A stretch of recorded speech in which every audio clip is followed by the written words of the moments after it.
They need to win their 4 remaining games, hence the team slogan, 4-0 or we don't go. But guess who did make the trip? Bevo and his Bevo turf in the Astrodome. First quarter, second and goal, freshman QB Chuck Clements. Pitches to Teandre Sanders, touchdown Cougars 6-0. Bevo can't bear to look. Second quarter, 7-6 Texas. Texas QB Shea Morenz on the pass option, gives to wide receiver Curtis Jackson, who tosses. Cosmos Palmieri. That's a touchdown, everybody. 14-6 Texas. Bevo's back in the game. And the Texas defense contributes. Winford Tubbs stops Donald Moffitt, and the Cougars at 3rd and goal. The Longhorns special teams get in the act. Scott Sarity boots it 56 yards for a field goal, 17-9 Texas. Go to the 4th quarter. Morenz pitches to Roderick Walker, who brings it in 15 yards to give them a comfortable lead, 27-16. Bevo feels good. Texas wins 34-16 the final. Texas improves to 3-1 in the conference. Despite their overall losing record, the Longhorns still have a shot at the Southwest Conference title. Again, Texas snaps a 3-game losing streak. Gene Stallings going with Brian Bergdorf, but he struggled. Bama was down 7-0. Freddie Kitchens came in, and he was picked off right there by Ivory Hilliard.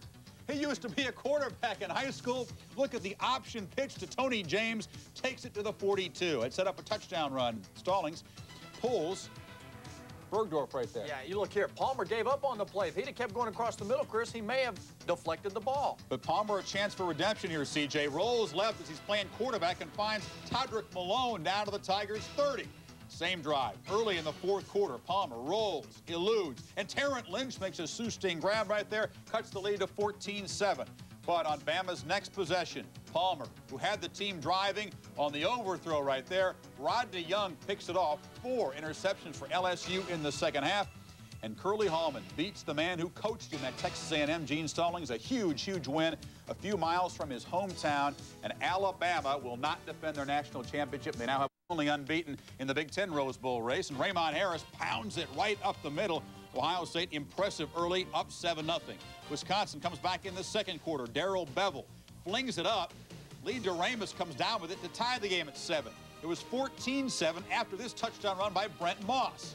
Then with 3:52 left in the game, Brett Powers connects with Joey Galloway. A 99-yard drive for the Buckeyes ties the game at 14.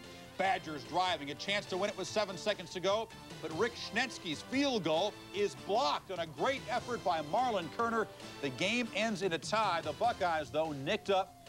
No longer unbeaten and untied, but still in control of the Rose Bowl race. Galloway, 6 catches, 150 yards. Another big Big Ten game, an up-and-down day for the Nittany Lions against Indiana. 31-17 in the 4th quarter. Indiana was backed up on the 1. The Lions blow a coverage, and John Pacey finds Thomas Lewis 99 yards on the catch. 31-24, the Hoosiers back within 7. Then on 4th and goal, later in the period, Pacey on the option, keeps it, gets in, 31 apiece, 9 minutes to play. But Penn State has plenty of big plays left, and Kerry Collins rolls right, looks for his big play receiver over the middle, Bobby Ingram. He hauls it in. They're not going to get him. He breaks the school record for TD receptions in a season, and Penn State comes back after 2 disappointing losses to hand the Hoosiers their second Big Ten loss, 38-31. Another wild one in the Big Ten. Snowy in Champaign today. Illini fans trying to stay warm against the Gophers in the 4th quarter. Illini down 20-9.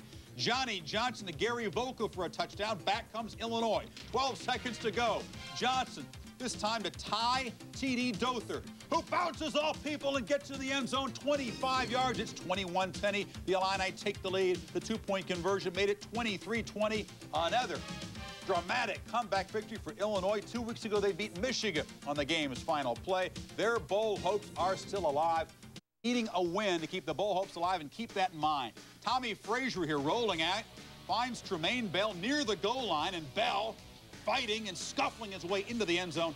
21-14 Huskers in the 4th quarter. Back on the Jayhawks. June Henley, less than a minute to go, vaults into the end zone. They're down by 1. They need the win to keep bowl hopes alive, so they go for 2.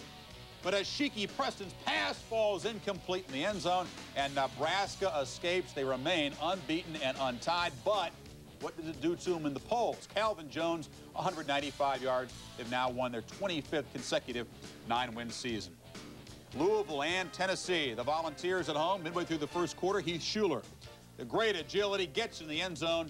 7-0 Vols. Later in the first quarter, the Big Orange driving again, and Schuler to Craig Faulkner, who makes a spectacular one-handed grab. Same drive, Schuler to Billy Williams. Pushed out at the 1-yard line and set up a touchdown, 14-0 Vols. It's 17-3 early third quarter. Schuler to Corey Fleming, another great catch. It's 24-3. You get the idea. A lot of big plays as the Vols just dominated. Fleming piled up, hands off to Nilo Sylvan on the reverse. They don't get him. 69 yards, and the Vols roll over Howard's team. 45-10 is the final. Tennessee, though, still a slim chance of getting to the SEC championship game because Florida's in control in that division. They take on Southwest Louisiana, already 17-0 in the second quarter. Donald Richard fields the kick in his end zone, takes a half step out of the end zone, comes back in the end zone. Can't do that, Donald. It's a safety. 2 possessions later, Florida had added a touchdown, and Terry Dean to Jack Jackson. Somehow they missed that. That's a short hop. They call it a catch. They're not going to get him. 30-0, and Florida once again benefiting from a shaky call there. Spurrier's complained about the officiating. They get a break there. Didn't matter. They roll over the Ragin' Cajuns. Yeah, well, Terry Dean had a great day. 26 of 38, 448, 6 touchdowns. That's an SEC record. Remember, Dean was just moved back into the starting position. Danny Werfel may be on the bench for a while. Terry Bowden in Auburn taking on New Mexico State on homecoming. In the second, Auburn driving, Tony Richardson. Nice moves for a touchdown, one of his 2 touchdowns on the day. It's 14-7 Auburn in the second. Stan White to Thomas Bailey, who stretches for the touchdown, 21-7. They outscore the Aggies 35-0 in the second. Yeah, the future is bright. They do have to wear shades. Auburn at 9-0, 55-14. They have that game at Georgia. Wasn't that cold, Charlie? In the 50s right there. In the second quarter, Cannell to Kevin Knox. It's 14-0 already. In the third quarter, though, Maryland hanging around, and it's 28-13. Could Florida State finally punch him out? Well, Scott Milanovich to Walt Williams, not the ex-basketball player from Maryland. 50-yard touchdown. It's 28-20. They're thinking upset. Well, not too much, though. This was a really important day for Cannell to play great. In case Ward can't play the entire game next week, this one to Knox on the money. Yeah, 341 yards and 5 touchdowns. But Florida State now, a 16-game conference winning streak. They are 9-0, safely in for the showdown. But spark his team, and it did. First quarter. They go for it, 4th and goal, and David Lohman flips in for the touchdown. Duke went up 21-0 on the Wolfpack in the fourth quarter. NC State, did they have another miracle finish in them? Well, the touchdown pass right there, Bender to Robert Hinton. 21-20 now. Mike O'Kane, his team has pulled off the last 4 with comebacks. So they go for it on the 2-pointer. They don't get it. Eddie Goins couldn't quite reach the pass, and Barry Wilson has hoisted up an emotional victory for the Blue Devils, a damaging game for the Wolfpack as they drop down to 6-3, and Spence Fisher had a big ball game. Miami and Pitt, Erickson's team, perhaps looking to score a lot of points. Would it help him in the polls? The reason this play works is because everybody follows Collins because it's a run threat. But now watch James Stewart, sophomore from Daytona Beach, the fastest running back at Miami at 235 pounds. He's a superstar in the making. Canes led 28-0. Pitt would keep it close here, but then Larry Jones finds running room inside, bounces it outside. 88 yards for a touchdown. The Hurricanes 62 straight against unranked teams. So when Ryan Collins 3 starts now, he's had 9 touchdown passes, 3 touchdown runs. I know the competition. Traveler ready as the Trojans take a commanding 31-17 lead. They go for more in the third quarter.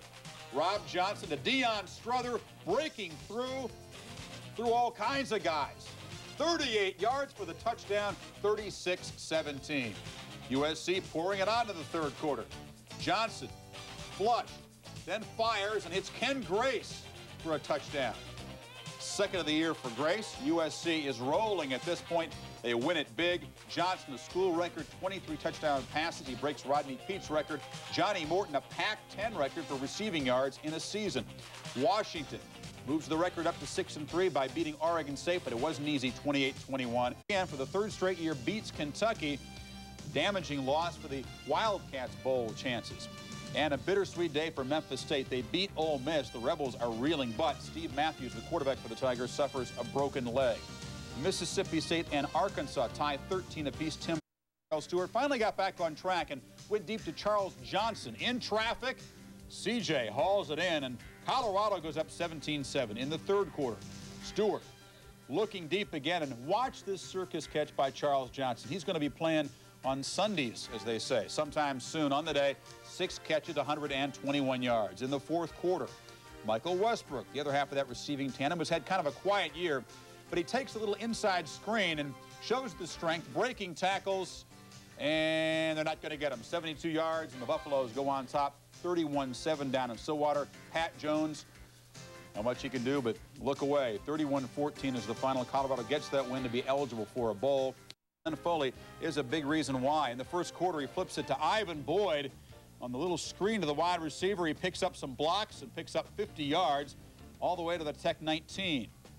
Later on in the drive, Foley to Boyd. Again, wide open on the slant, but look out for the goal post. He would return later. He was okay. In the third, BC led by 13. Maurice DeShazo, flush, finds Brian Edmonds in the flat. Edmonds flips in the end zone, and the Hokies back within 7. The reason this play works, Chris, is that the linebackers drop deep and the man comes underneath and catches the ball. Lou Holtz invented that play at Notre Dame for Rocket Ismail. Keep giving him credit for inventing it. I think they just perfected it. No, they invented it. Boyd, 5 catches for 162 yards and a couple of touchdowns as Boston College continues to roll. They've won 6 consecutive games. Look at the last 6 games, Lee. And the 3 things, they're doing well on offense and defense, but the key is they got Pitt at Pitt, a big game at Notre Dame, and then that big one at West Virginia. And Foley really stepping it up. West Virginia, meanwhile, hammering records 58-22. They remain unbeaten. They remain the lowest ranked unbeaten team.